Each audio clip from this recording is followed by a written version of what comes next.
Meet the team: Stephanie Fenelon from St. Lucia, Kedisha Brown from St. Vincent and the Grenadines, Alicia Jo Charles from St. Vincent and the Grenadines, Tishon Smat from St. Vincent and the Grenadines, and Manive Mendoza from Guyana.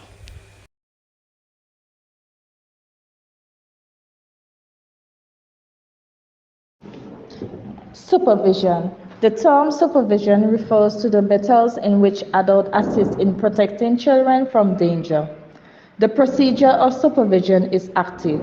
It entails observing, paying attention, communicating, keeping an eye on, and advertising issues. Supervision encourages a secure atmosphere and guard against injury in young children. It involves constant deliberate observation at all times. Virtual lab school not dated. One model or approach that can be used by administrators in carrying out the role or responsibility of a supervisor is cognitive coaching. The critical thinking action and the instructional activities are more closely aligned when cognitive coaching is used. Cognitive coaching provides teachers with specific tools and strategies to help them recall previous experience, pinpoint key factors, develop new ideas, and evaluate the effectiveness of their choice. Hackrow and Matthew 2020. Real-world example where roles or responsibility may appear. Outdoor. During outdoor play, children engage in activities like hopping, jumping, and running to build their gross motor skills. While they are just learning to walk and run, they are more likely to trip and fall. Rest time. During rest time, the children are tucked into bed. Some of them get up early before it's wake-up time. Some of the children don't sleep, and some children have sleeping problem. Virtual lab school not dated. The importance of planning supervision. Planning provides flexible monitoring strategies. This allows children to be supervised during rest time, small group, outdoor experience. In other words, provide supervision at all times. Children safety depends on supervision, which guard against danger and injury that could occur in everyday life. All educators and designated supervisor of the authorized provider must make sure that every child receiving the service is properly monitored at all times. Planning supervision guarantees the smooth operation and cooperation of all individuals and resources engaged in a child's processing and teacher's performance. Through counseling, directing, motivating, stimulating, enhancing, and supervising specific group. Supervision aims to convince individuals to stop using incorrect methods to perform specific tasks at work while simultaneously highlighting the value of positive interpersonal relationship within the organization. Basilio and Breno 2021.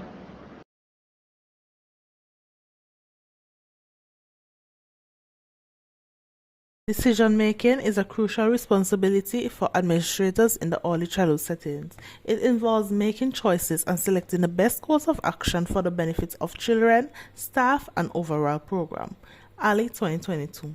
According to Ali 2022, effective decision-making requires careful consideration, analysis, and evaluation of various factors in the early childhood setting. Decision-making involves determining policies, procedures, and practices that align with the goal and philosophy of the program. Ali 2022. It also requires ensuring compliance with regulations and standards set by licensing bodies and educational authorities. Ali 2022. One model or approach that administrators can use in their decision-making process is the classical decision-making model. Ali 2022 explained that this rational approach involves gathering input and feedback from various stakeholders, including teachers, parents, and community members. By involving others in the decision-making process, administrators can gain diverse perspectives and make more informed, rational decisions. This model emphasizes rationality and logical thinking in the decision-making process, aiming to identify the best possible outcome. It assumes that decisions should be made in a prescriptive manner, assuming that the decision maker is completely rational and unbiased, has all the necessary information, and considers all the alternatives for the best possible outcome. Ali 2022. For example, when deciding on the curriculum to be implemented in the early childhood program, administrators can organize a curriculum committee consisting of teachers, parents, and educational experts. This committee can review different curriculum options, gather feedback from teachers and parents, and make a logical decision based on expertise and insight to result in the best possible outcome. Planning plays a crucial role in decision making. Before making a decision, administrators need to gather relevant information, analyze the available options, and consider potential outcomes. Planning helps administrators establish clear goals, identify potential challenges, and develop strategies to address these challenges. It also allows for the allocation of resources and the establishment of timelines for the implementation of strategies to address challenges met. Ali 2022. To illustrate the importance of planning in decision making, let's consider an example. An administrator needs to make a decision regarding the allocation of funds for professional development opportunities for teachers. By engaging in careful planning, the administrator can identify the specific needs of the teacher, research available professional development options, and create a budget to maximize the impact of the allocated funds.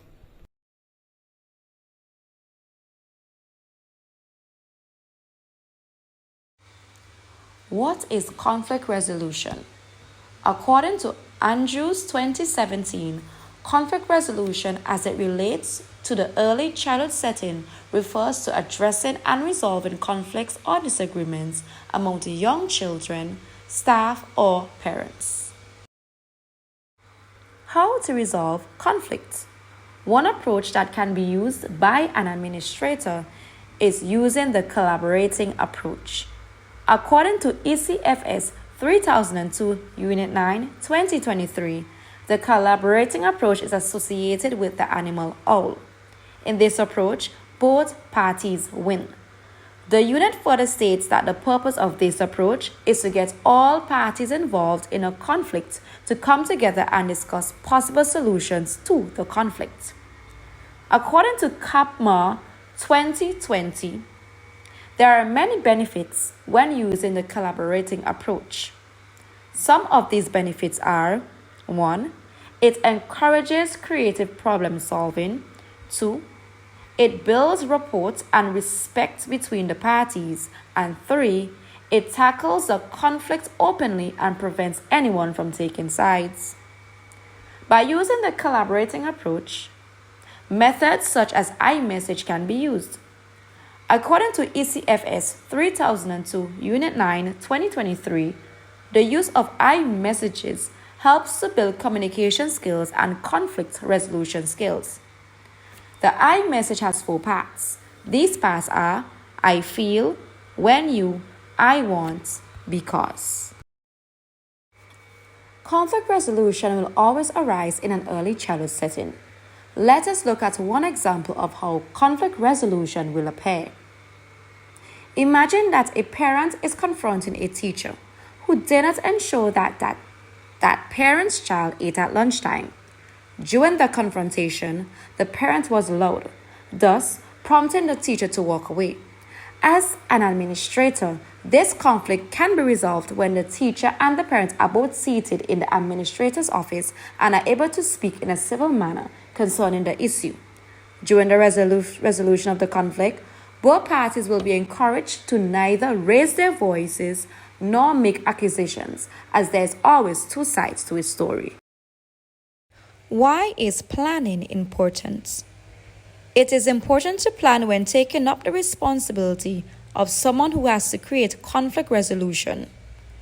According to Havertz et al. 2020, planning is important in conflict resolution because it facilitates proactive measures, aids in having clear expectations, fosters an environment conducive to learning, teaches skills that are pertinent, guides response strategies, involves parents, and ensures consistency in the school. Solving conflicts is not always between parents and teachers, but between staff members and also between children. Furthermore, in planning to solve conflicts, ensure that administrators are able to carry out their roles in a professional manner.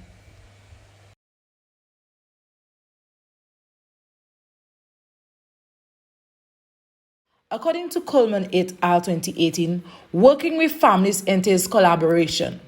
And collaboration means coming together as joint forces in order to establish supportive home and school environments with the purpose of diminishing or decreasing the challenges that children go through. We know that within the school system, there are many disadvantaged students. There are students who have difficulty in mobilizing. There are students with challenges where they require special education needs. There are students who require financial assistance. There are students who also require counseling. And so when schools partner with families, they are able to come together to make decisions that will incorporate and benefit the child psychologically, physically, and academically. Not only that, but parents' involvement boosts the confidence of parents and encourage and motivate them in order to take part in what is going on in their school's education and holistically their child's life. When working with families, practitioners can implement the two-gen or two-generational approach according to Ascend 2021. Now, this approach was coined by the Foundations of Child Development in the late 1980s, and its aim is to integrate the services and supports that will benefit both the child and her family members.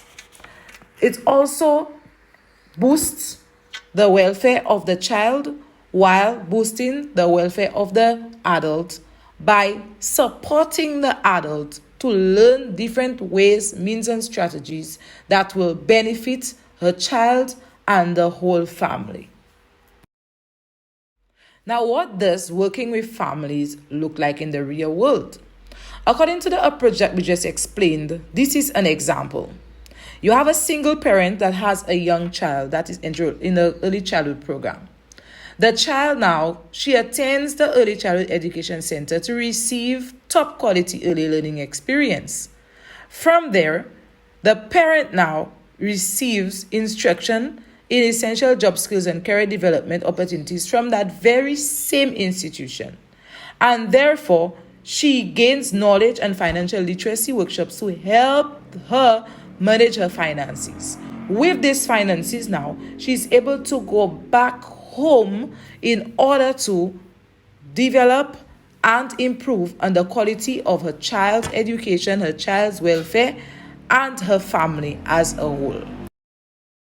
Working with families can also look like PTAs engaging families in educational workshops, in school activities whereby diversity and inclusion of cultures are incorporated in daily lives, daily routines, affording or accommodating children with special needs and abilities and also parents, and giving financial and emotional support for the entire family.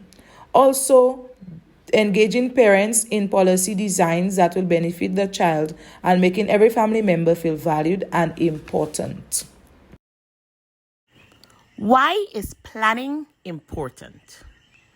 Planning is critically important in the aspect of working with children in early childhood education because it helps ensure that educational experiences are well structured, developmentally appropriate, and aligned with the specific needs and goals of each child.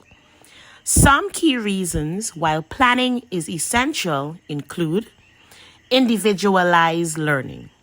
Planning allows educators to tailor their teaching to the individual needs and interests of each child.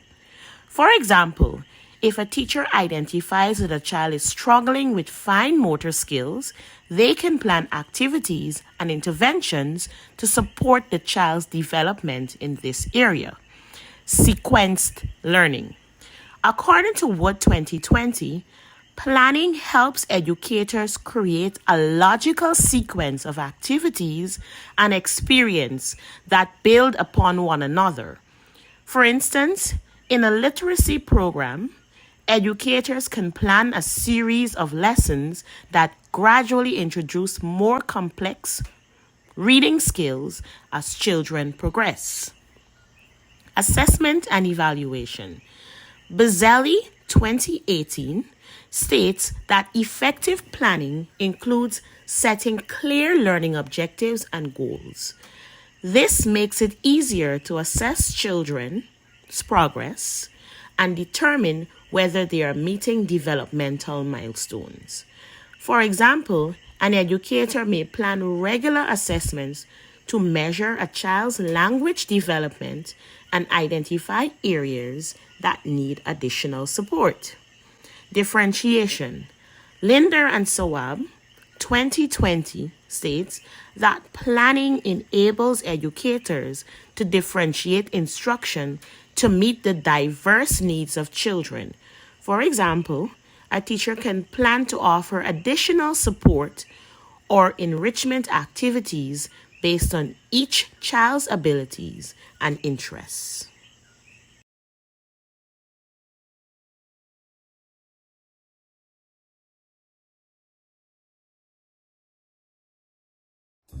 Welcome to Group 3's presentation on the collaborative approach to solving problems.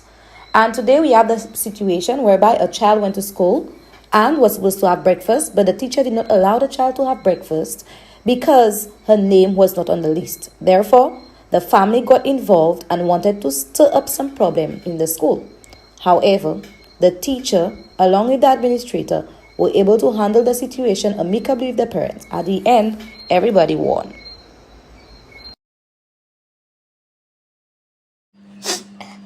Bobby, Ma, they didn't give me any breakfast in school today. They said my name is not on the list. My tummy is hurting so much. What? The teacher did not give you breakfast? So, is that the truth? So you stay without food all day while I actually send a strong message to her in the group chat. Take my phone. Auntie T, you know the teacher left my child without breakfast yesterday? She starved the child. So wait, Patricia, you mean to say that teacher starved your child? If that was my child, you hear, you would have seen drama between me and she. Girl, message a teacher now, because this is nonsense. So she not answering? No, man, Patricia. Come, let us go now. I'm ready. Come, let us go now, Patricia. Let's go down to that school. Good morning, Mrs. Roberts. Is everything all right? No, everything is not all right. Because you left my child without breakfast yesterday. That's the problem. That's why I'm here today. I'm sorry to hear that, Mistress Roberts. However, there is a protocol at this school where there's a form that you have to fill out. This form states whether you want your child to have breakfast or not. I looked at the form and I didn't notice your child's name, hence the reason for her not receiving breakfast. I am not here to discuss protocol, you know. Look at me. Look at me. Okay, Mistress Roberts, it's evident that we won't be able to resolve this issue amicably. Let's involve the administrator. Good morning, Mrs. Roberts. It seems like there's a bit of conflict that needs to be resolved. My problem is your teacher left my child without breakfast, right? My child spent an entire day crying because she had no breakfast. understand. Please let us collaborate and resolve this conflict. Follow me, Mrs. Roberts and Miss Johnson, to my office. Now, Mrs. Roberts, can you please tell me what is the problem? Miss, my child came home crying with a bellyache yesterday. She's suffering from gastro because the teacher did not give her breakfast. Now, Miss Johnson, can you please tell me what happened between you and Mrs. Roberts' child? Okay, Mrs. Thompson. I was explaining to Mrs. Roberts that there is a procedure here at the school that must be followed. If you're interested in your child receiving breakfast, you must fill out a form. There was no form that was filled out with her child's name, hence the reason she did not receive breakfast. So I've listened to both sides of the story, and I can safely say that miscommunication is the reason for this conflict. But that's not what happened. Hold on, Mrs. Roberts. I understand what you're saying. But when I listened to your story and I listened to Miss Johnson's story, I can safely say that there was a miscommunication. It's not miscommunication, it's not miscommunication. Okay, Mrs. Roberts, in this school, there's a form that must be filled out by parents if they want their child to be placed on the feeding program. Okay, now that I understand how you do things at the school, I am very sorry for how I reacted. I am sorry, I apologize. In future, I will ask questions if I do not know before jumping into conclusion. And if there's any problem with my child, you can always call me and let me know. So in future, for anything that we need to do together, work together for the child's sake, we will follow the procedures and the guidelines. Okay, I will take my leave now, and do have a blessed afternoon, Mrs. Roberts. You too, miss. And I am very sorry for how I reacted. Again, let us work together so that the child can do her best in school. Thank you, Madam Principal, for having me. And I appreciated the time that you took out to speak to me and the teacher.